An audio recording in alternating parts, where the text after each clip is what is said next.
All right, welcome everyone to the Clear Admit MBA Application Overview webinar series. I'm super excited today. We have 5 amazing business schools joining us. Let's make some quick introductions. First up, my name is Graham. I'm the co-founder of Clear Admit. Some of you were probably with me yesterday or even earlier this month because we've done a couple of these events over the course of the last few weeks. I'm going to moderate today's session, and I wanted to just quickly introduce each of our panelists. So first up, we have Kate Murphy, who is Senior Associate Director at Columbia Business School. Great to see you again, Kate. Thank you for having me, Graham. Yeah, no, it's wonderful to get you to take part in this. Next up, we're also going to hear today from Paul. Oh, from Alix Lamay. I got my names wrong here. Senior Associate Director of Admissions Marketing and Communications at Wharton. Hi, Alix. Hi, everyone. We also have with us today Paul Mannie from Stanford Graduate School of Business. He's an assistant director for MBA admissions over there. Hey, Paul. Hey, Graham. Hello, everybody. Great to have you joining us today. Then we've got Patrick Olson, who's a senior MBA recruitment and admissions officer at University of Texas Austin McCombs School of Business. Hey, Patrick. Good to see you, Graham. Thanks for having us. Yeah, it's a pleasure.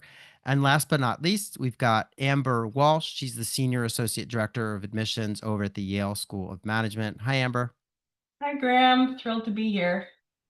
Yeah, it's great to have you. So I'm excited. We have a lot of people joining us today. And I just want to say to everyone a couple of housekeeping items. Number one, you should be patting yourselves on the back for being here. It means that you're kind of out in front on the MBA admissions process. So many candidates wait until the last minute and, they join events we do in September or later, and they're kind of, just starting from behind. I'm just thrilled to see so many people here today who are already thinking about applying for the next cycle or beyond. What we're going to do today is we have a number of questions for our panelists. And then each of our panelists has been kind enough to agree to stick around and pop into a little Zoom breakout. So if you have a question for any of our panelists, you should just hang on to those questions. You can actually chat with them directly right after the main session wraps up. So stay tuned for all that. This is a recorded session, so we'll try to get a recording out to everyone as well. And then, yeah, I guess we can just sort of get started here. And I wanted to first go to Kate at Columbia Business School with this question, which I want each of you to answer. And Kate, we're going to start with you, but this is, what are Columbia's core values? And how do those values inform the way that your team approaches the admissions process? Sure, happy to start. I would say at CBS, of course, we're looking for folks that are going to have the capacity to succeed in the classroom and the core curriculum. So, folks who have demonstrated strong academic backgrounds and are going to be successful professionally. But above all, I think in the admissions process and from a recruiting standpoint, we're really looking for individuals who want to make the communities around them better. We're looking for folks that are going to really lean into the experience, get involved in our student clubs and organizations in a leadership capacity, and make some sort of an impact on the school. Whether that's, by way of joining an affinity club or a professional club, bringing your culture from wherever you're from around the world to CBS, or bringing folks back to where you're from maybe and exposing them to some of the things that are part of your culture. There's so many ways to get involved in New York City, on campus, globally at CBS. So we hope that we're bringing in a class of really diverse individuals who are going to, again, not only ensure that they will be professionally successful as an individual, but want to help the folks in their cluster and on their learning team be successful as well. So community contributors that are kind and supportive, on top of just kind of being motivated and strong professionally too. So there's a lot that we're looking for, but I would say in your application process, my best advice would be to show us what you value. Because if it's joining a collaborative environment, that's definitely something that we're looking for and value at CBS. All right, terrific. Appreciate you shedding light on that. Let's turn to Alix at UPenn Wharton. Same thing. What are those core values at Wharton, and how do they inform the way the team approaches admissions? Sure. So I kind of identified 3 to share with everyone. The first being that our team is really focused on data-driven decisions. So at Wharton, we do tend to take a pretty analytical approach to admissions, and that does kind of follow into the classrooms as well. So for us, data plays a really crucial role in how we make our processes, how we're evaluating admissions trends, and overall really how we make admissions decisions. So as an admissions office and then also as a program, we're definitely committed to making evidence-based choices with, fairness and transparency always in our minds. The second core value is teamwork and collaboration. Wharton is a very team-based program. Collaboration's at the heart of the MBA experience, and that starts in admissions. But I think the clearest example is in our team-based discussion, which is our interview style. We designed it to mirror the collaborative and fast-paced environment that students encounter at Wharton. So, it's not about individual performance in isolation. It's about how candidates kind of listen and contribute and build ideas among the group. And that really gives us a more authentic view about what someone could potentially be like in the classroom and community here at Wharton. And then the last core value for us is flexibility of the program. So Wharton's a really big place. So we make sure that flexibility is essential for our students in both the experience, but also kind of in our admissions process as well. And we realize there's no one way to an MBA. So in admissions, that means we're trying to meet candidates where they are. So whether that's someone applying straight from undergrad or maybe 10 years into the workforce, we're just trying to build room in the process to see the full picture of the applicant and make sure that we're flexible in our process, but that also carries over to the experience as well. All right, terrific. And just to clarify, because I think some of our attendees may not know this, when you talk about a team-based discussion at Wharton, just so everyone knows, Wharton doesn't do like an individual interview per se. You interview in a group as a team, and you're given sort of a topic to discuss. And just so everyone knows that, that's kind of a unique, unorthodox thing that you guys do. We talked a lot yesterday in yesterday's webinar about interviewing, and every school was kind of all the same, but here we've got some differences, so that'll be kind of interesting as we go through. I want to now turn to Paul at Stanford GSB. What are Stanford's core values, and how does your team approach the admissions process as a result of them? Yeah, thanks, Graham. But at Stanford, our admissions process is really deeply rooted in Stanford GSB's four guiding principles, which not just shape how we select our students, but also the kind of community that we cultivate in our admissions process. So first, we look for evidence of principled leadership. So we're really seeking out individuals who aspire to lead with empathy, with integrity, and compassion, and who view leadership as a responsibility to others, not just as personal achievement. So in your application, but also in your intentions post graduation. Second, we're committed to offering a transformational experience in our program. So we do see applicants as potential contributors to that. So we value those who are open to growth, who want to learn from diverse peers and disciplines, and who are energized by the idea of being challenged to think differently. And third, as a school that really prioritizes research, breakthrough knowledge is a third one for us, and we're drawn to intellectually curious candidates and people who really go out of their way to ask hard questions, to embrace complexity, and are excited about pushing boundaries in the fields that they're currently in their industries, or in what they want to do after graduation. And finally, we're focused on positive impact. So that can really take many forms for folks, but we're especially drawn to applicants who are motivated by purpose, those who want to make a difference in their communities, their organizations, or the world at large. Kind of a little preamble to one of our mottos. But these pillars really guide our holistic approach. We're not looking for one formula, but for a diversity of experiences, perspectives, and aspirations that align with those values, and are super curious about what drives each individual application or applicant, how they've engaged with other people, and how they've grown over time.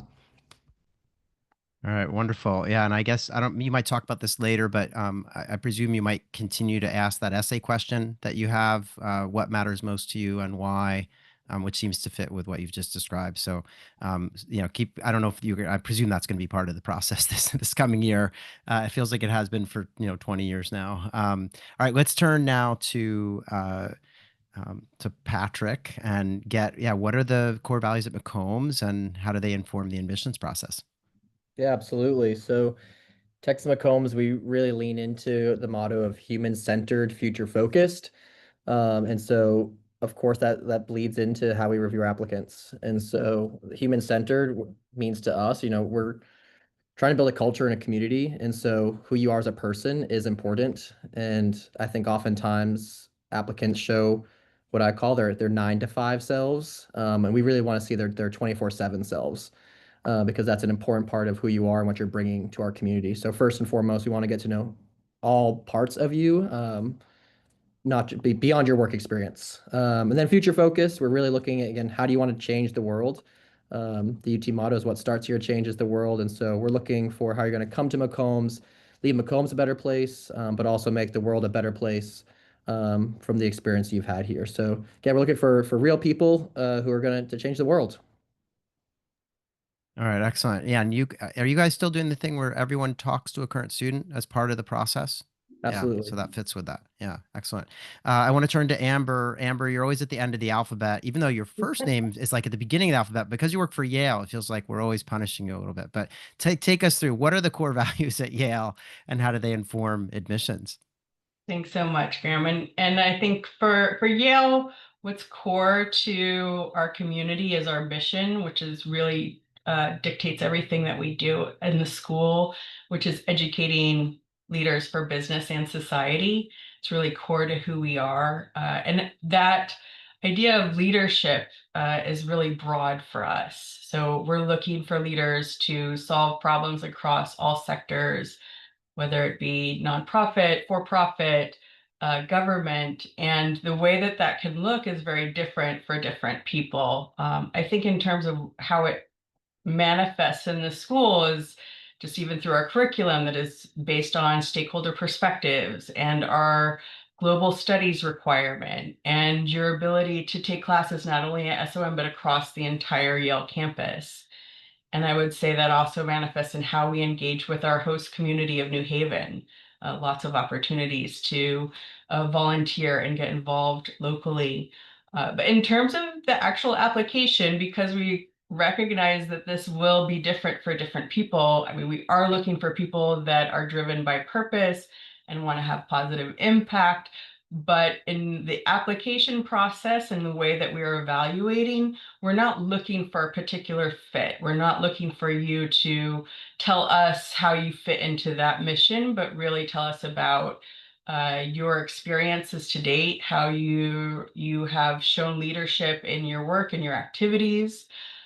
We want to see that you have engaged meaningfully with whatever communities that you have been a part of, and that you're going to bring that community aspect to the school. And I think also just foundationally, we want to know that you're going to thrive in a rigorous academic program. So those are kind of the three big buckets that we're looking through for in our application.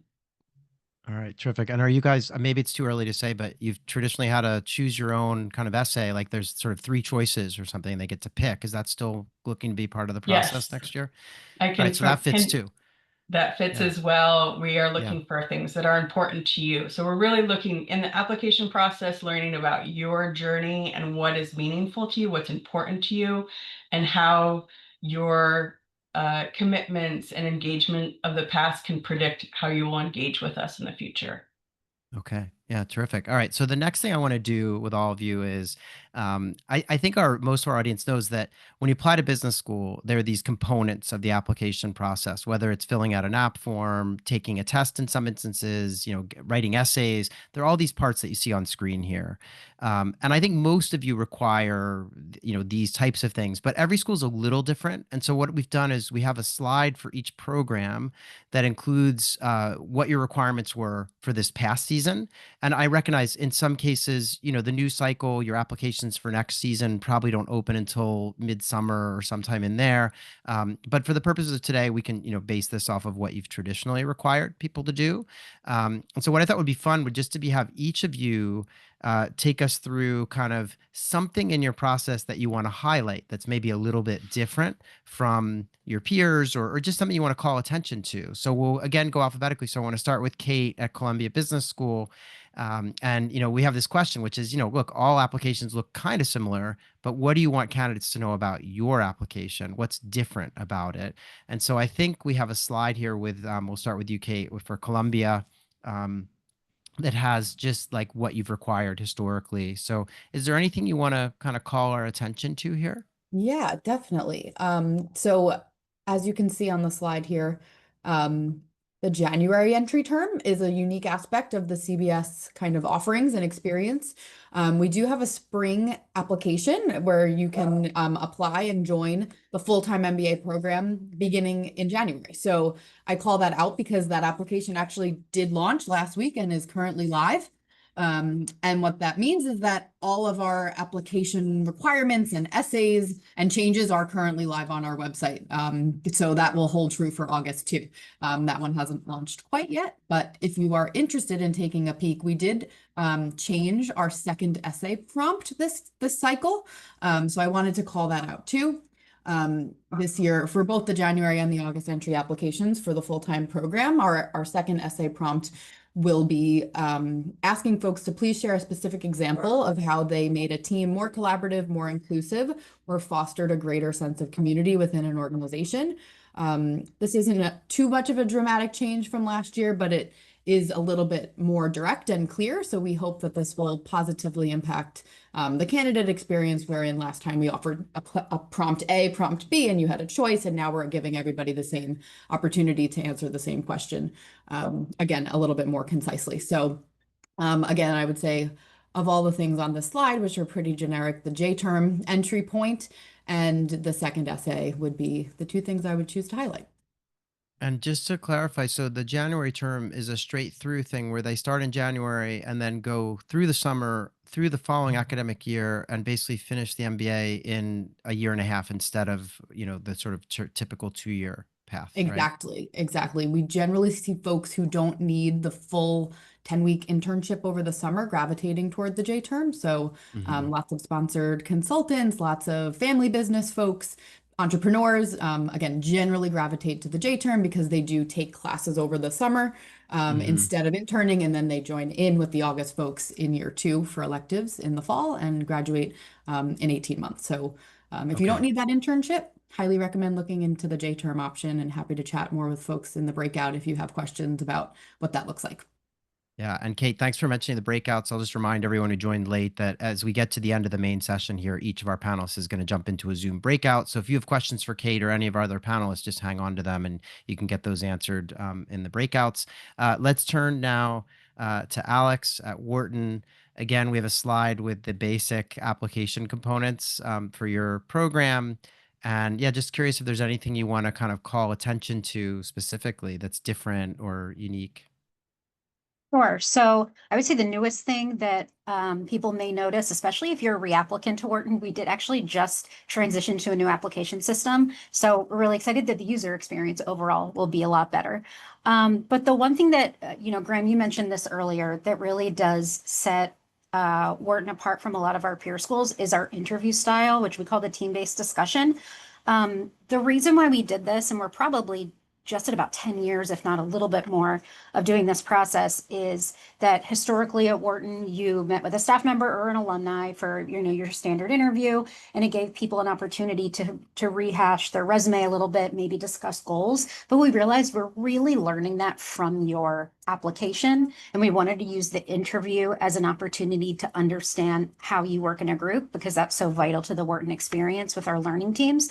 So we opted to use a team-based discussion interview, which is solely about teamwork. You're given a prompt about a week or so before. We share exactly what you need to prepare and how to come to the interview prepared. You are meeting your 5 teammates, I'll call them, live right in the Zoom room. Everything is virtual and divvied up at random. So we make sure that you don't know anyone ahead of time, and everyone has an opportunity to share their individual response to the prompt. And then as a team, you just have to come to a consensus, and you're giving 25 minutes to come to a shared team consensus of how you'd answer this prompt. And then a few minutes at the end to give a semi-formal presentation. And then, because we do want to let everyone have the opportunity to meet one-on-one with us, everyone after the TBD is given the opportunity to meet with staff or a second-year trained student for a 10-minute quick one-on-one where we're just asking you your experiences at work, what your team experiences have been like before now, just so we can understand a little bit more about you as an individual. All right, terrific. Yeah, I'm glad that you underlined that because it is I think you might be the only program that's doing something like that, at least in the United States.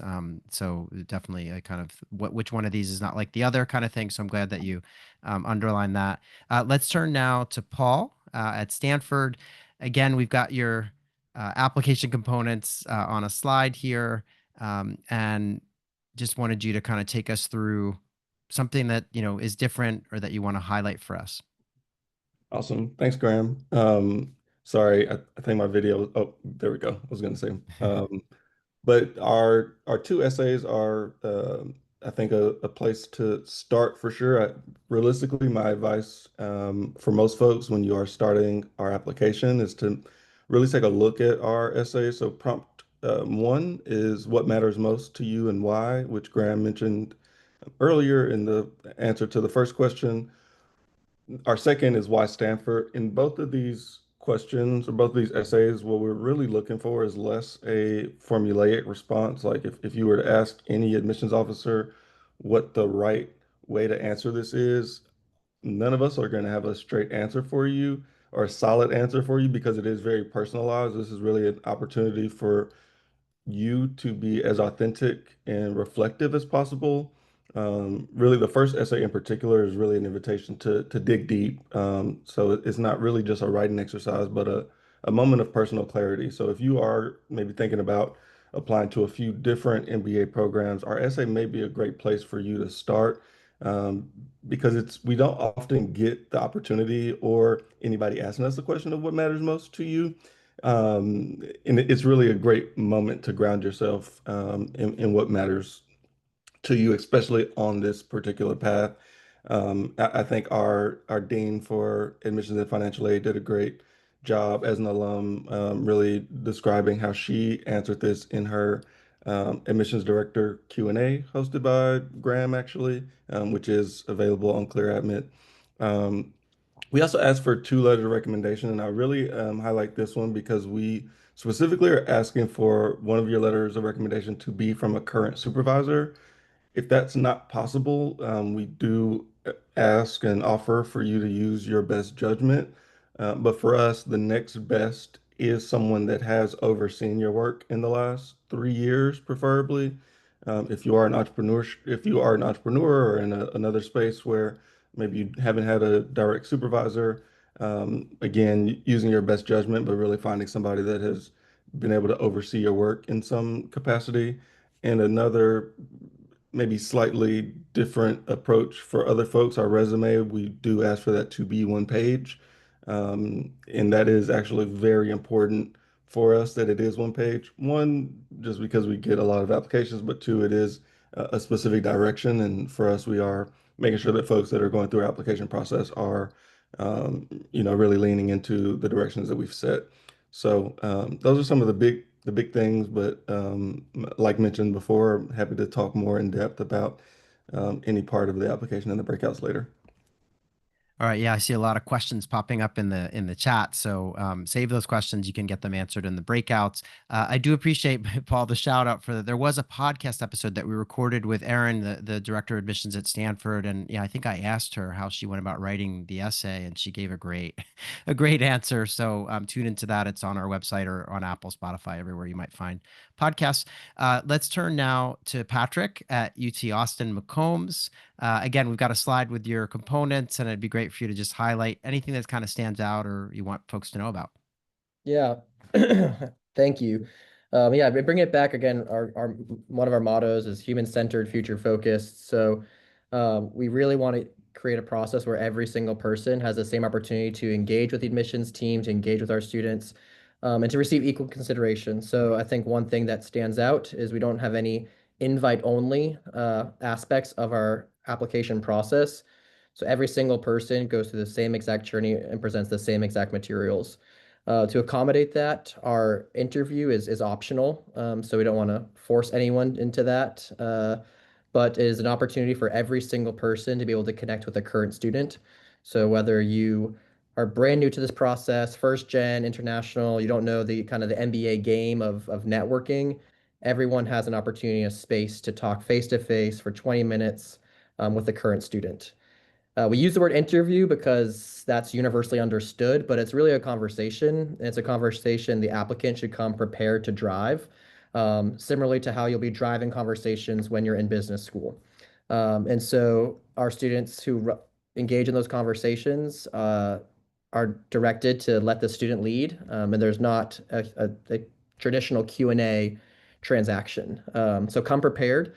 You also get to pick the person. So again, lean into the type of person you are chatting with. So if you're international, you want to talk to an international student, please do that. If you're making a big pivot, you want to talk to someone else who made a big pivot, please do that. We want you to use this as an opportunity for you to interview us and learn about us, because there's so much of schools assessing applicants, but applicants should be assessing the schools as well. So I think that's one of the biggest differences with our application process is that optional peer interview. Yeah, I love that. That sounds like such a fun process, the fact that everyone gets to talk to a current student. If you would just tell me, what's this video assessment? Like, is that something that happens when they apply, or is it after, or it's just part of the application? What is that? Yeah, thank you for clarifying. So when we switched up our interview process structure, we didn't want to lose that Q&A aspect. And so for us to be able to offer that Q&A to every single applicant, we do in the form of a video. So traditionally, we might ask you, what are your strengths, or talk about a time you worked on a team, or talk about a time you experienced failure. Instead of doing that live over Zoom, we record those questions and the student will record the response back to us. And so every person will do the video assessment as well. Okay, terrific. All right, appreciate you clarifying that. Let's turn to Amber. What about Yale? We have a slide again with your components, and yeah, what do you want to highlight here? Thanks, Graham. So I think one piece that we want to highlight, as you mentioned before, is our essays. So it's just one essay, but we give you 3 different prompts. The prompts are: tell us about the biggest challenge you ever faced and how you approached it. Tell us about a community that's important to you and how you contributed to it. Or tell us about the biggest commitment you've ever made. And I just want to flag for our questions is that we're really trying to get to something that is important to you, understanding a little bit more about what makes you who you are, the experiences that you have that may have shaped your own values, and looking at how you approach something that's important to you. So you kind of hear through the questions that these are all kind of based in the past.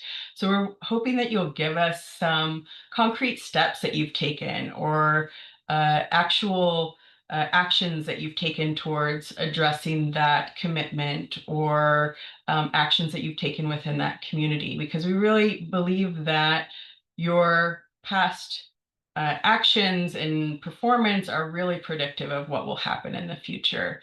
So people often ask if it should be personal or professional. We really leave that up to you. I kind of suggest that thinking about how you would respond to a close friend or family member if they asked you that same question. We're not really evaluating you on the topic, but really the behaviors behind it. So I think that is something that is unique and something that I wanted to flag. There are 2 elements of our application that start actually after you hit submit. So those are the video questions and the behavioral assessment. So I just want to flag that these are intended to be lower stress elements of the application, and we actually give you a little bit of cushion time even after the deadline to complete those. So we don't want you to feel rushed in that process. So the video questions, I think, as Patrick talked about, these are recorded behavioral questions, again, nothing you really need to prepare for, but basic questions about why an MBA, or tell us about a time when, or even a personal preference question about maybe a favorite food or something along those lines. So really, it's meant to be conversational. It's not meant to be scripted or over rehearsed, but just really having a very short, like 60 to 90 seconds response to a question. And you do have an opportunity to practice on that platform.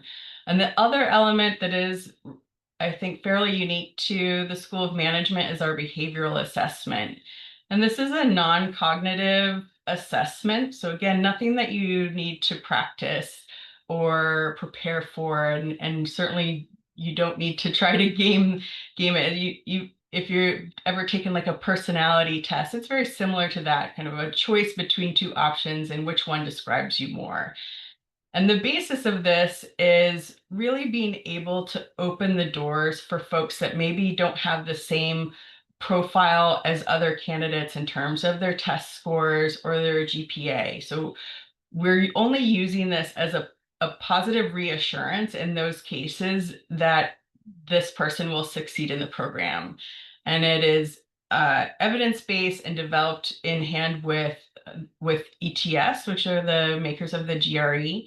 And they actually host the test for us, and we're using our data and evaluating year over year of what can we use as a predictor of success in the Yale SOM MBA program.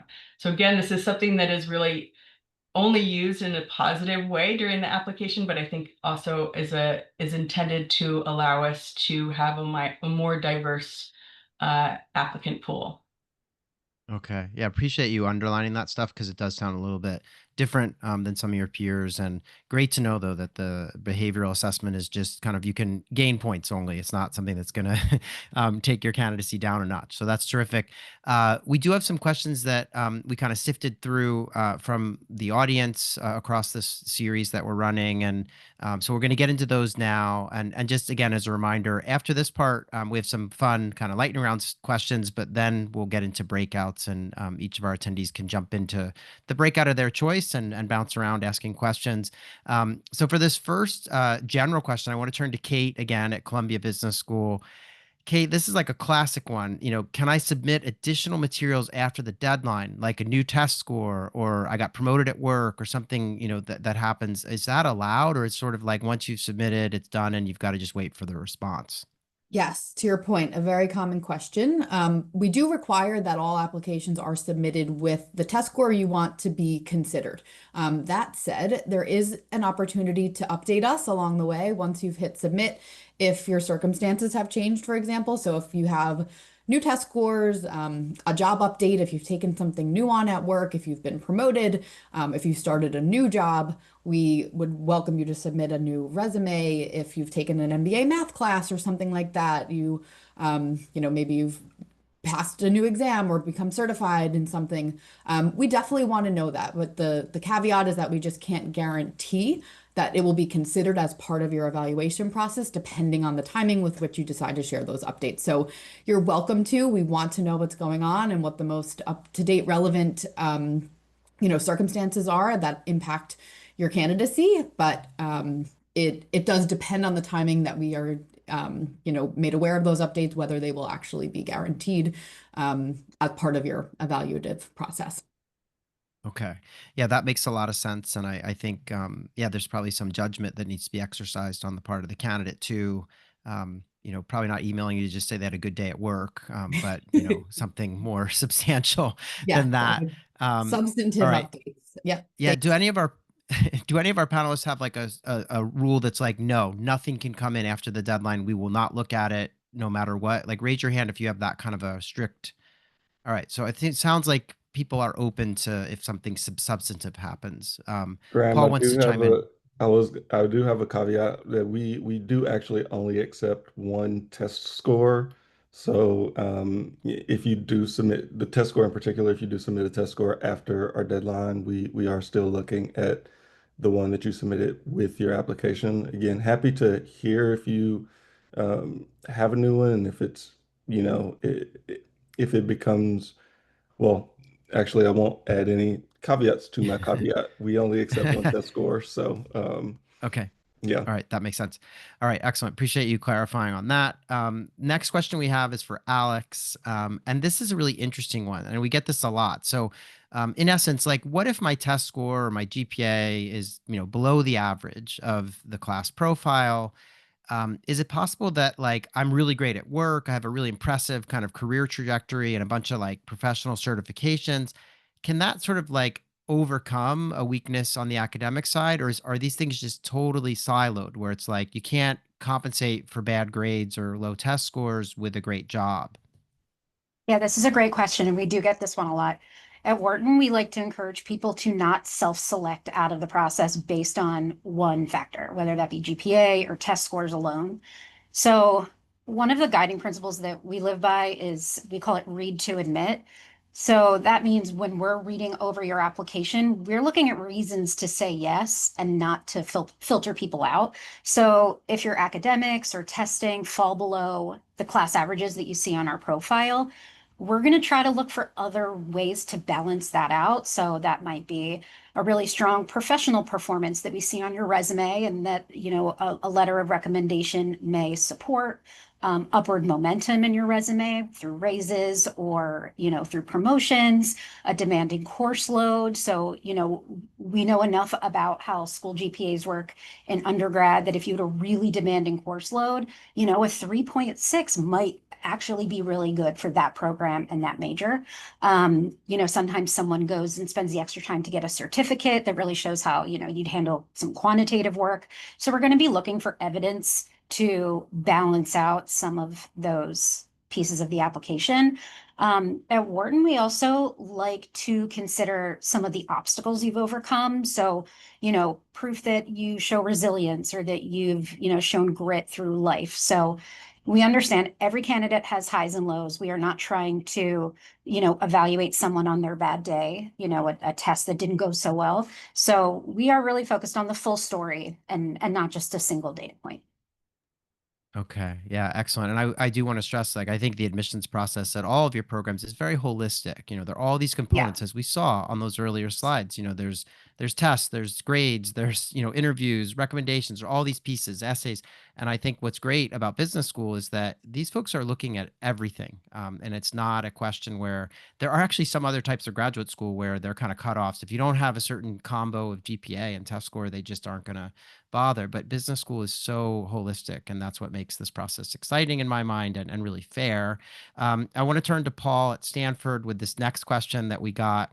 And this one is a little specific, but I think it's really worthwhile. And so basically, this person wants to know, is the feasibility of the applicant's post MBA career plan um, important, or is it more important to just be able to say it? So I guess what I'm getting at is like, if I have some amazing, like, oh, I want to be the CEO of, Google, or something that's like a big, kind of a big leap, but I'm articulating it really well. Is that okay? Or is it like, oh, we want to see that there's evidence in your background that you might be able to do this? Or, so if I'm an engineer saying that I want to be an investment banker, would it be helpful to know that there are things in my background that lend themselves to being good with numbers, or whatever that might be? Yeah.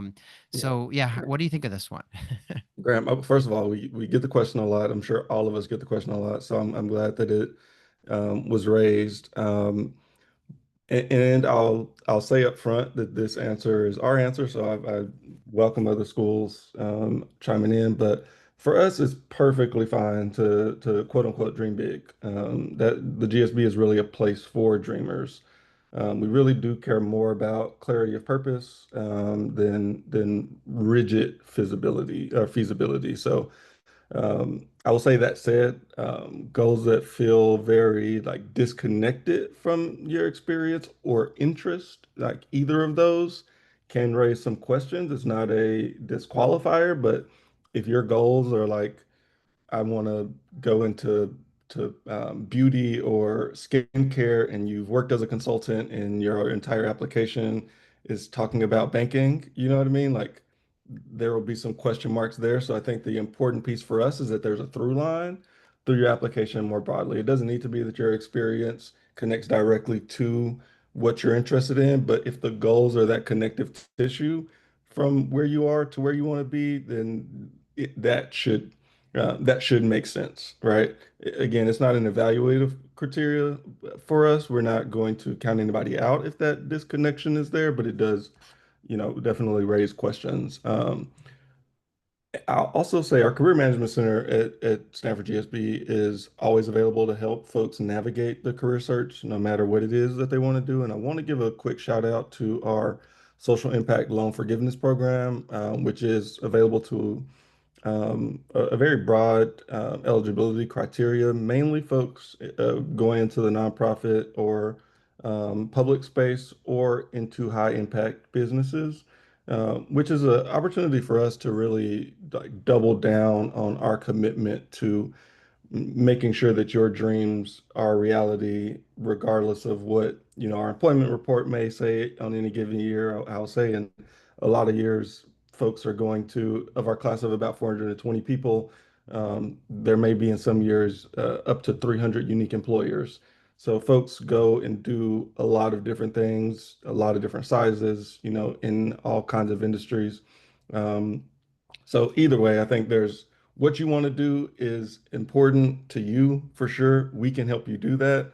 Um, and you should definitely think about what those goals are. But it's not going to be a disqualifier if it doesn't really connect directly to what you have done before. Okay.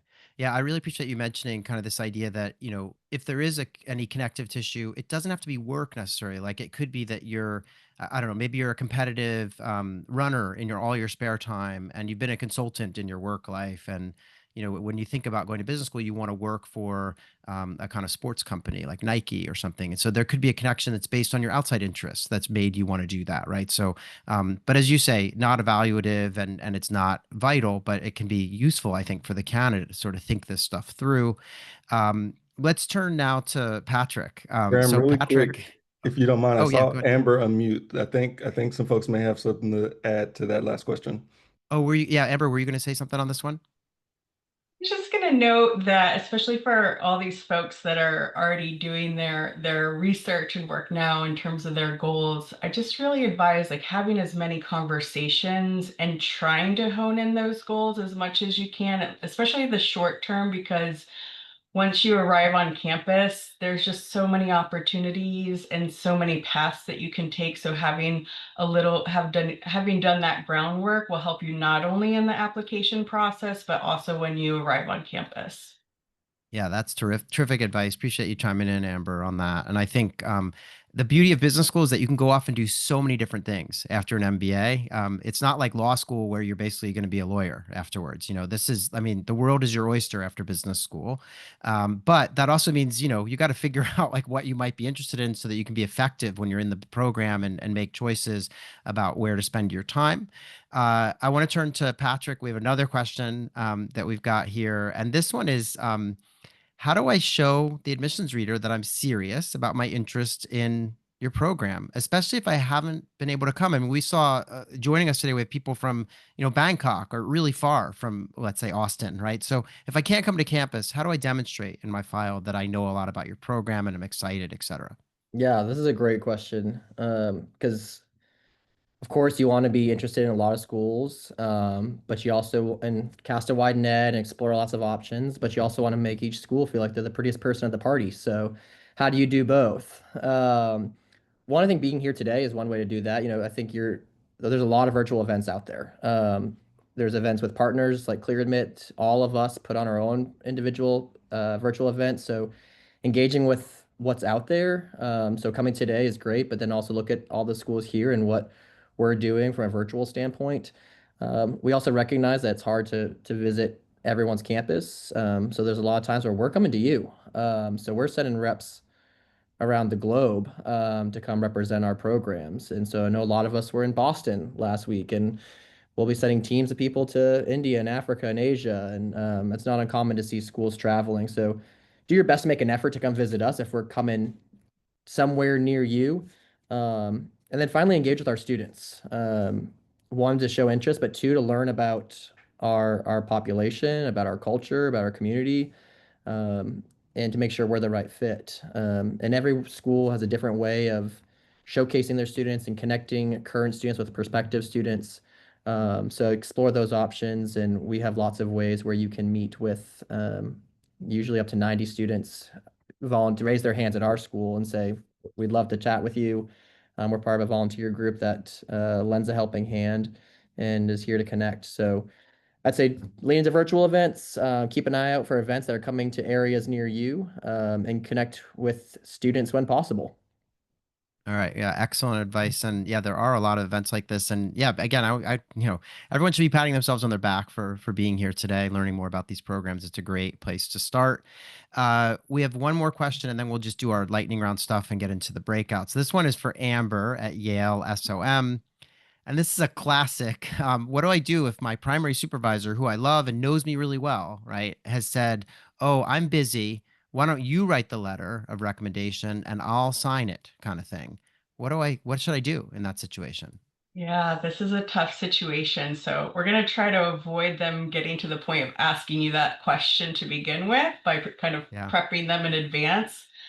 I just want to note up front, like our schools are really looking for independent and objective letters of recommendation that give their own authentic voice and specifics on your performance on their team. At Yale, we are really explicit in our application that you should have no input in drafting, reviewing, or submitting the letter of recommendation.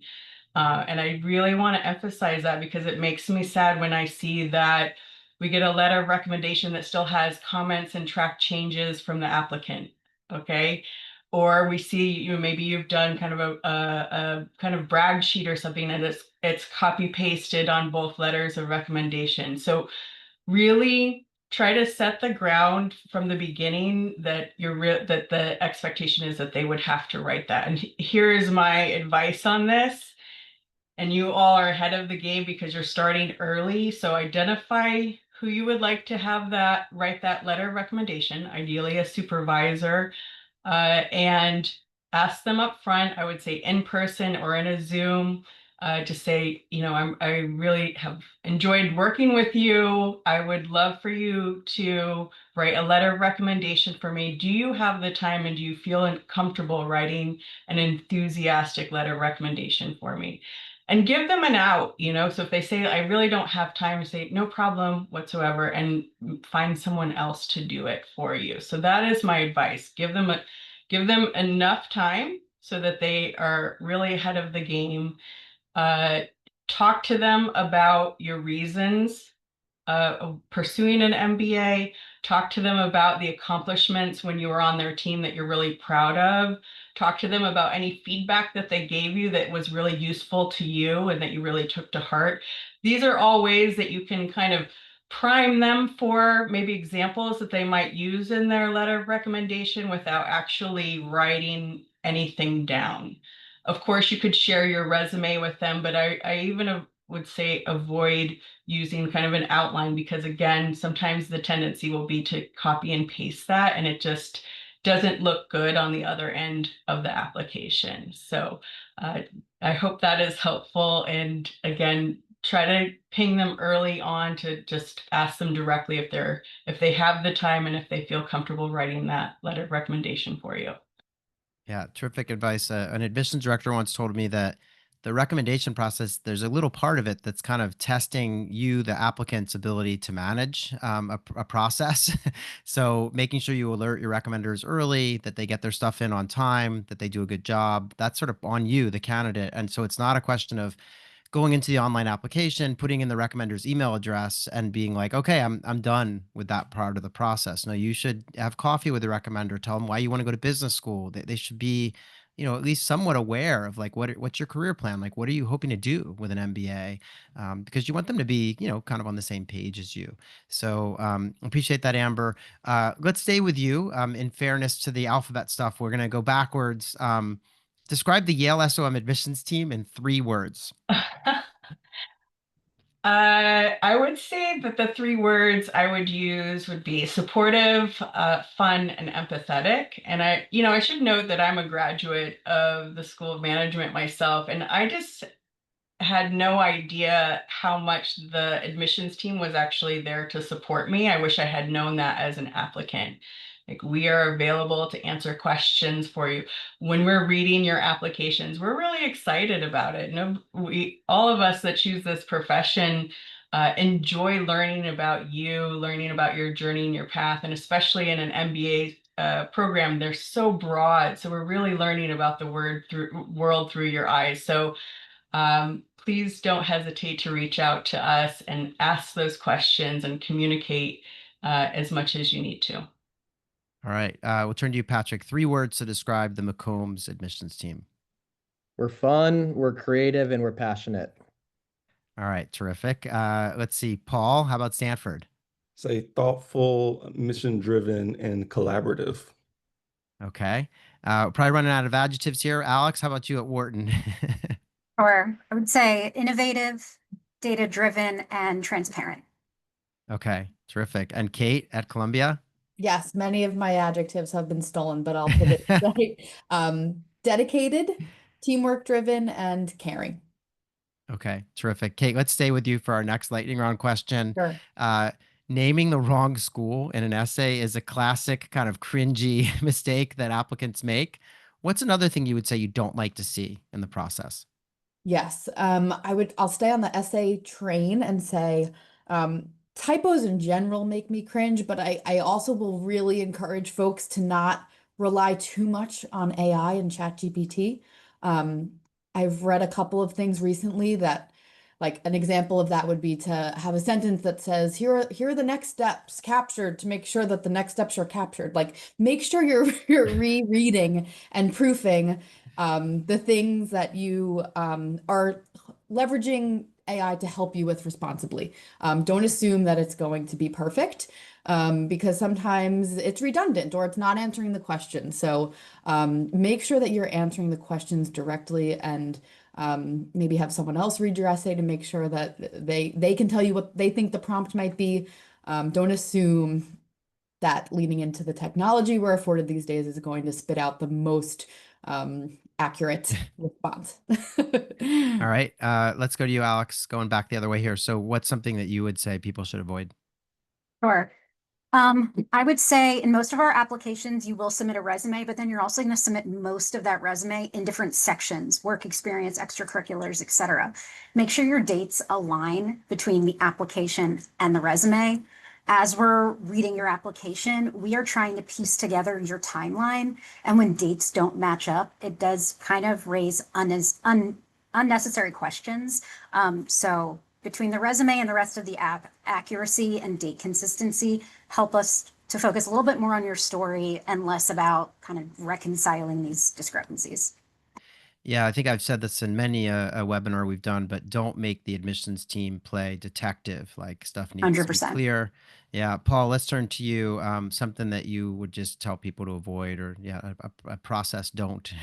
Yeah, well, I agree with Graham and Alix. +1 to dates aligning. Very easy space to, make us question things that may not be questionable. But for me, I think overusing corporate jargon it really gives you an opportunity. Well, it takes away your opportunity to really highlight your personal voice.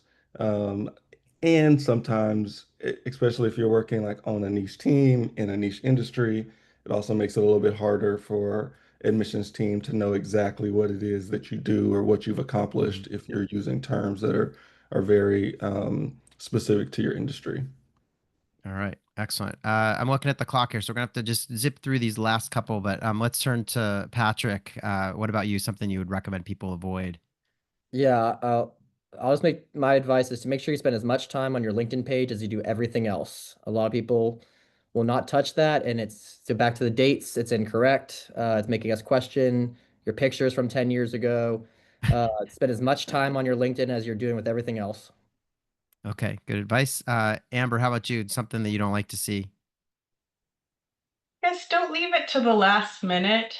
As a procrastinator myself, I empathize with that.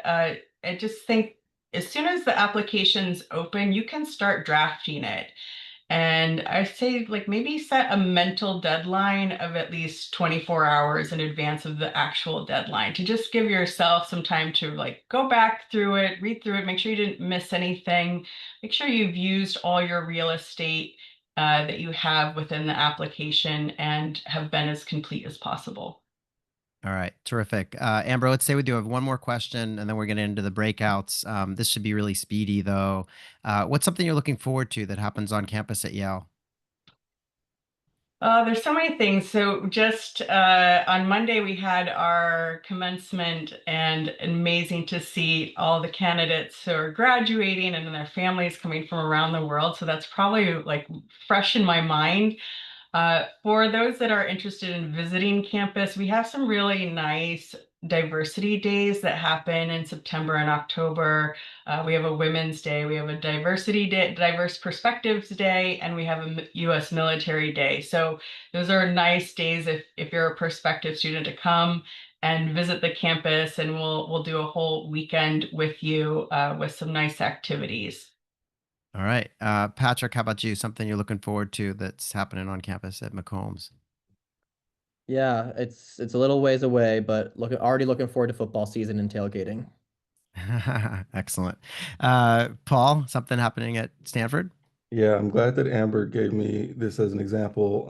But going backwards, we just had our Black Leadership Conference on campus this weekend, led by our Black Business Student Association. And my first time being able to attend, and it was just fantastic. Looking forward to All more of right. those. Terrific. Alix, something happening at Wharton?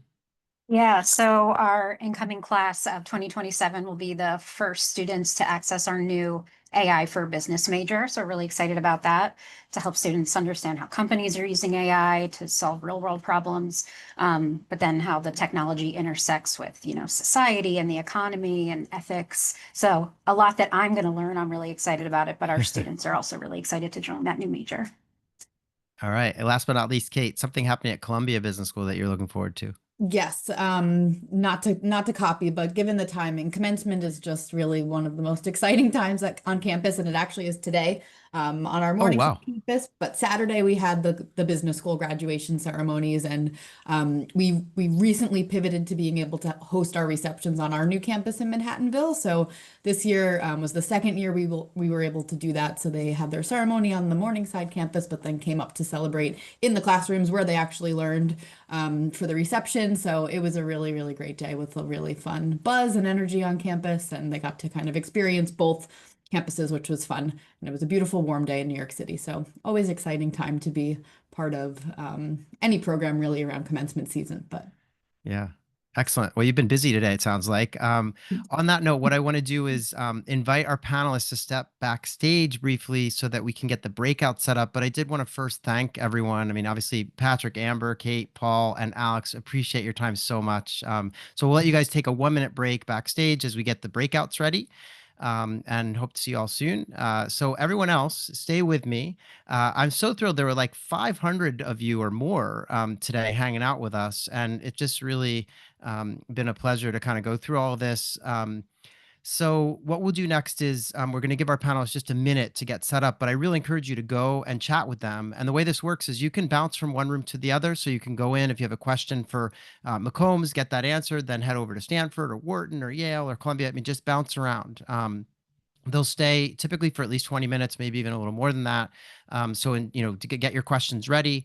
The other thing I wanted to mention is that there's lots going on at clearadmit.com. I mean, there's so many free resources that you should take advantage of. You can post your profile on a tool we have called ApplyWire and get feedback on your school selection or just what you're thinking about in terms of your MBA.